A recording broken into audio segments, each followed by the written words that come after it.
샬롬. 여러분 평안하셨습니까? 저는 오늘 성경에서 기록하고 있는 구원의 장소들에 대하여 말씀을 드리려고 합니다. 성경을 통한 구원의 장소는 전체적으로 4곳으로 나타나고 있는데, 이 4곳의 구원의 장소는 각 시대마다 다르게 나타나고 있습니다. 저는 오늘 이에 대하여 말씀을 드리려고 합니다. 첫 번째 구원의 장소는 아브라함의 품입니다.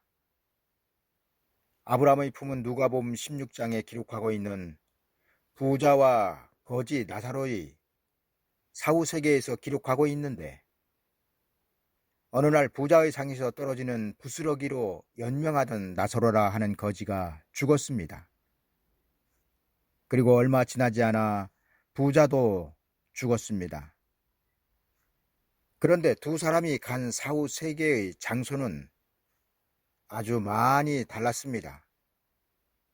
먼저 죽은 나사로가 간 곳은 아브라함의 품이었지만, 나중에 죽은 부자가 간 사후 세계는 음부였습니다.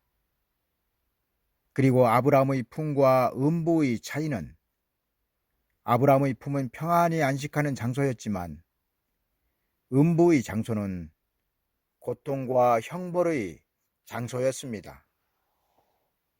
그리고 이 장소에 대하여 누가복음 16장 22절에서 24절에는 다음과 같이 기록하고 있습니다. 이에 그 거지가 죽어 천사들에게 받들려 아브라함의 품에 들어가고, 부자도 죽어 장사됨에 저가 음부에서 고통 중에 눈을 들어 멀리 아브라함과 그의 품에 있는 나사로를 보고 불러 가로되, 아버지 아브라함이여, 나를 긍휼히 여기사 나사로를 보내어 그 손가락 끝에 물을 찍어 내 혀를 서늘하게 하소서. 내가 이 불꽃 가운데서 고민하나이다. 위의 말씀에서 보듯이 나사로는 죽은 후 그 영혼이 천사들에게 받들려 아브라함의 품으로 들어갔지만, 부자는 그 영혼이 천사들에게 받들리지도 않았을 뿐만 아니라 음부에서 고통 중에 아브라함의 품에 있는 나사로를 바라보며 나사로의 손가락에 물을 찍어 자기의 혀를 서늘하게 해달라고 말합니다.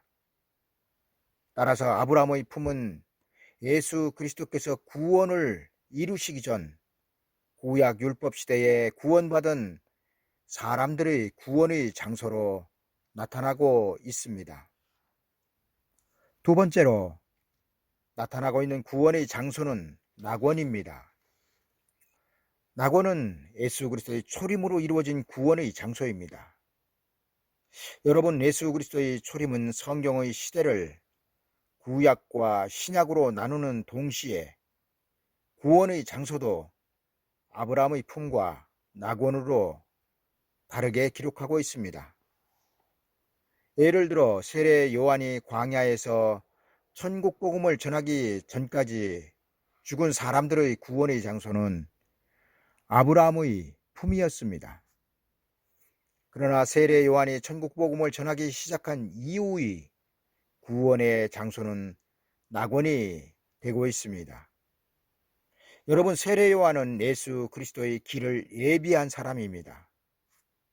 그리고 그에 의하여 구원의 장소가 달라졌습니다.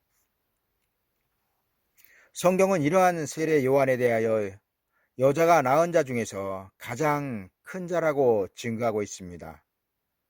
세례 요한으로부터 시작된 천국 복음은 예수 그리스도의 재림을 알리는 천사들의 나팔 소리가 나기까지 계속될 것입니다. 그리고 천국 복음이 전하여지는 동안 구원의 장소는 낙원이 될 것입니다.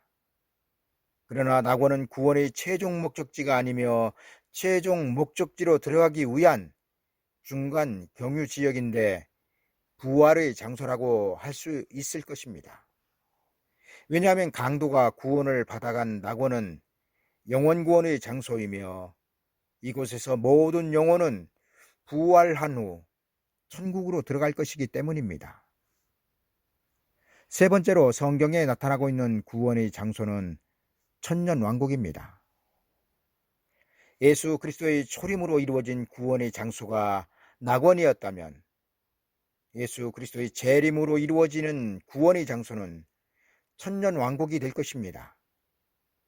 천년왕국은 현재 있는 장소가 아니라 이 세상 나라를 재림하시는 예수 그리스도께서 심판하신 후 세상을 에덴 동산과 같이 새롭게 만드신 후 그곳을 예수 그리스도께서 만왕의 왕으로 통치하실 것입니다.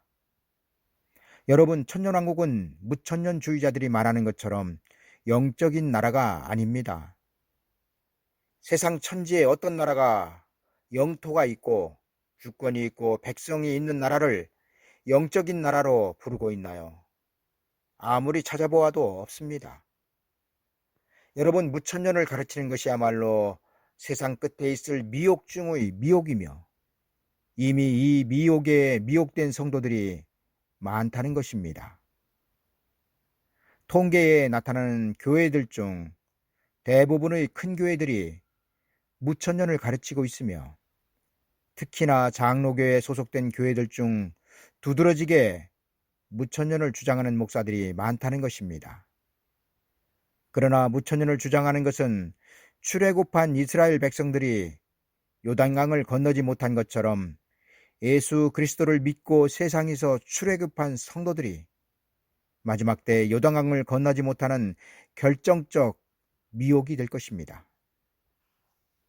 여러분, 예수 그리스도의 재림의 목적은 이 땅을 새롭게 하신 후 그의 나라인 천년왕국을 이루시기 위함이며 이 나라를 위하여 예수 그리스도는 반드시 재림을 하실 것입니다. 네 번째로 나타나고 있는 구원의 장소는 천국입니다. 천국은 하나님께서 계획하신 마지막 구원의 장소이며 하나님께서 창조하신 처음 하늘과 처음 땅이 없어진 다음 하나님께로부터 새롭게 창조함을 받는 새하늘과 새 땅입니다. 예수 그리스도께서는 천국이 이루어지기 전 이 세상에 사람의 몸으로 재림을 하셔서 마귀를 잡아 천년 동안 무저갱에 가둔 후 이 세상을 에덴 동산과 같이 회복하신 후 천년 동안 그 백성들과 함께 만왕의 왕으로 그들을 다스리실 것입니다. 그리고 천년이 찬 후 마귀를 불못에 넣고 사망을 영원히 멸하신 후 천년왕국을 그 아버지 하나님 앞에 바치실 것입니다. 그리고 이렇게 되고 나면 이 세상은 먼지가 사라진 같이 사라질 것이며 천년왕국에 살던 사람들은 천국으로 옮겨질 것입니다. 그리고 이때 낙원에서도 첫째 부활에 참여하지 못한 사람들이 부활하여 천국으로 들어가게 될 것입니다.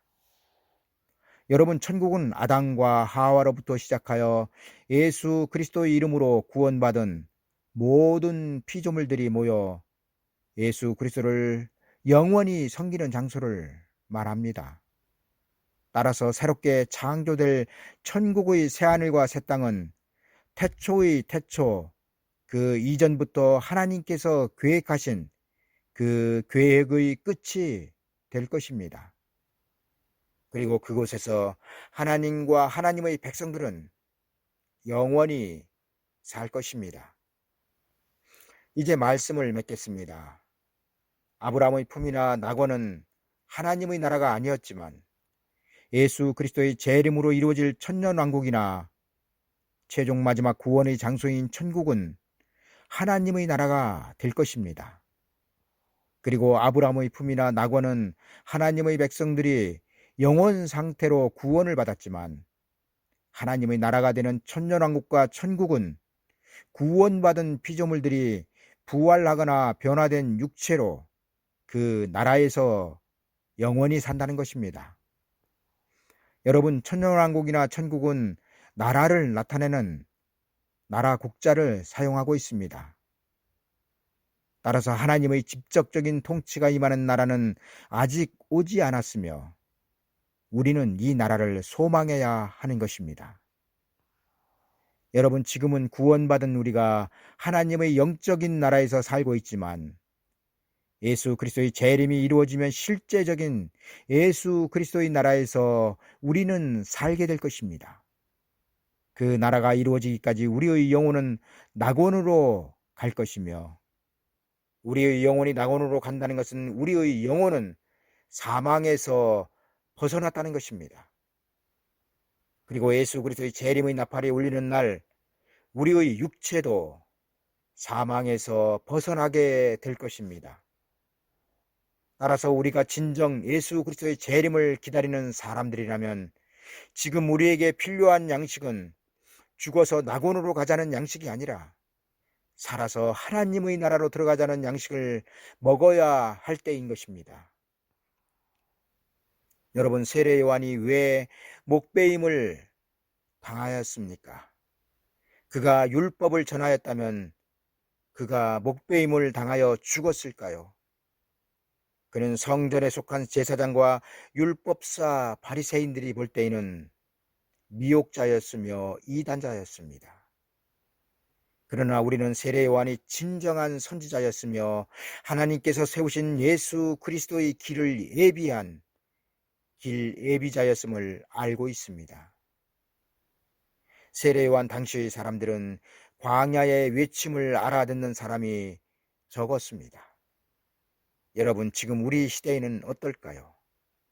대대로 내려오는 잘 정리된 신학과 학문, 그리고 은혜 시대의 천국 복음을 전하는 목사들에게서는 예수 그리스도의 재림을 맞이할 양식을 먹을 수가 없습니다. 왜냐하면 예수 그리스도의 재림 때 하나님은 이들 외에 두 증인을 별도로 세우실 것이기 때문입니다. 여러분, 두 증인을 통하여 1260일 동안 다시 예언되는 그 말씀은 마지막 때 우리가 예수 그리스도의 왕국인 천년 왕국에 들어갈 양식이 될 것입니다. 감사합니다.